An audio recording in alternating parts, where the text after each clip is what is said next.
আমি আসছি, তবে যাওয়ার আগে তোমাকে কিছু কথা বলে যাচ্ছি। তোমার এই বউটা খুবই অলস প্রকৃতির। তোমাকে বলেছি না আমাকে জিজ্ঞাসা না করে রান্না করবে না, আজকে আবার তুমি নিজের ইচ্ছা মতো রান্না করেছো।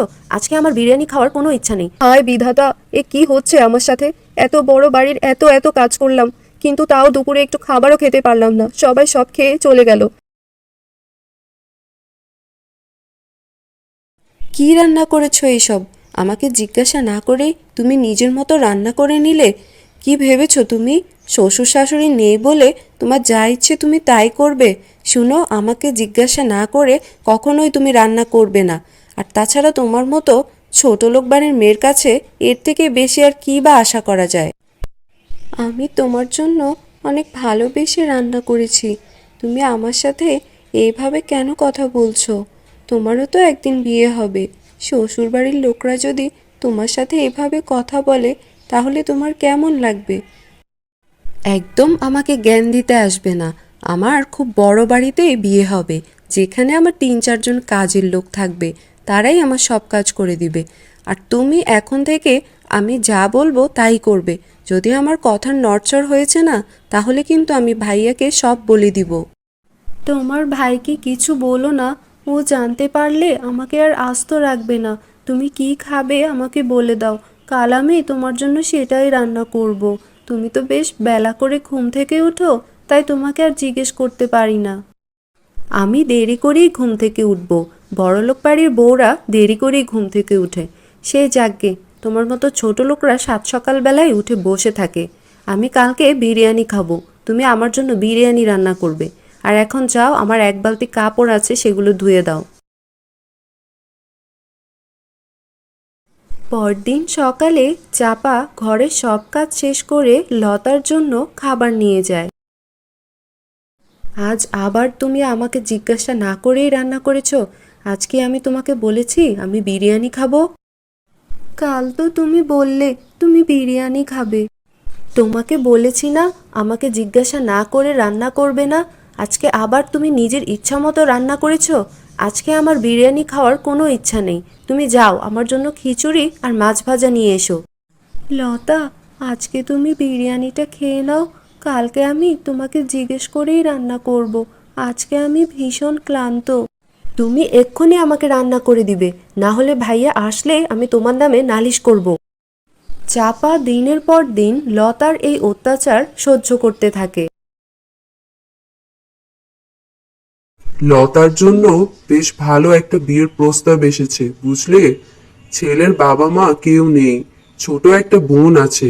বেশ বড় বাড়ি, বাড়িতে অনেক কাজের লোক আছে। আমার বোনের কোনো কষ্টই হবে না। এ তো খুব ভালো প্রস্তাব। লতা সবসময় একটা বড় বাড়ির বউ হতে চেয়েছিল। প্রস্তাবটা খুব ভালো, তাই আমি আর দেরি করতে চাইছি না।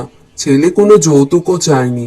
তুমি দেখো বিয়েতে যেন কোনো ভুল ত্রুটি না হয়। তুমি চিন্তা করো না, কোনো ভুল হবে না। আমার একমাত্র ননদের বিয়ে বলে কথা। ভাইয়া, আমি আসছি, তবে যাওয়ার আগে তোমাকে কিছু কথা বলে যাচ্ছি। তোমার এই বউটা খুবই অলস প্রকৃতির, ওর দিকে তুমি ভালোভাবে খেয়াল রেখো। সারাক্ষণ শুধু শুয়ে বসে থাকতে চায়, কোনো কাজই সে করতে চায় না। তাকে বলে বলে আমি সব কাজ করিয়েছি। তুমি যদি তার দিকে খেয়াল না রাখো না, তাহলে তোমার সংসারটা একেবারে ধ্বংস হয়ে যাবে। তুমি কোনো চিন্তা করো না বোন, আমি মন দিয়েই সংসারের সব কাজ করব। তুমি কেমন কাজ করবে তা আমার বেশ ভালোই জানা আছে। ভাইয়া, আমি আসছি। এই যে নবাবের বেটি, ঘরে বসে বসে কি করছো শুনি? কাল বিয়ে হয়ে এসেছো বলে কিচ্ছু বলিনি, আজ কি তুমি রান্না বান্না কিছুই করবে না? বলি রান্নাটা করবে কে শুনি? ঘরে যে এত এত কাজ পড়ে আছে, সেগুলি কি তোমার মরা বাপ এসে করে দিয়ে যাবে? কি বলছো? আমি কেন কাজ করব? তোমাদের ঘরে না কাজের লোক আছে? আর তাছাড়া তুমি আমার সাথে এভাবে কেন কথা বলছো? কাজের লোক আগে ছিল, কিন্তু আমি আর ভাইয়া মিলে ঠিক করেছি ভাইয়া বিয়ে করলে আমরা কাজের লোক আর রাখবো না। তোমাকে কেন রাখবো শুনি? তুমি কি করবে? সেজে গুজে পটের বিবি হয়ে ঘুরবে? জমিদারের বেটি এলেন, তাড়াতাড়ি যাও গিয়ে কাজ শুরু করো, না হলে কিন্তু ভাইয়া এলে এমন নালিশ করব না। বাড়ির বউ হয়ে আমি কাজের লোকের মতো কাজ করব? তুমি কোন জমিদারের বেটি শুনি? এক্ষুনি কাজ করতে যাবে নাকি ঘাড় ধাক্কা দিয়ে এক্ষুনি বাড়ি থেকে বের করে দিব? যাচ্ছি।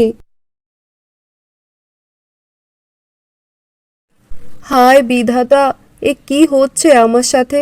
এত বড় বাড়ির এত এত কাজ করলাম, কিন্তু তাও দুপুরে একটু খাবারও খেতে পারলাম না। সবাই সব খেয়ে চলে গেল, আর এখন সেই খালি পেটে আমাকে এত কাজ করতে হচ্ছে। আমার আর ভালো লাগছে না, ভীষণ ক্লান্ত লাগছে।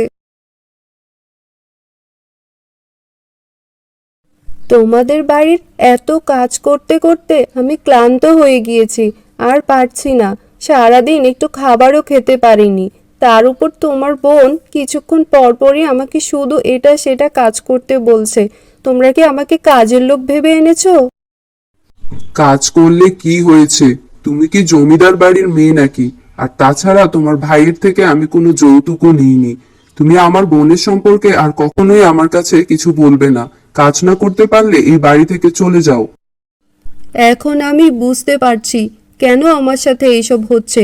এতদিন আমি ভাবির সাথে যা অন্যায় করেছি, বিধাতা আমাকে সেই সবের শাস্তি দিচ্ছে।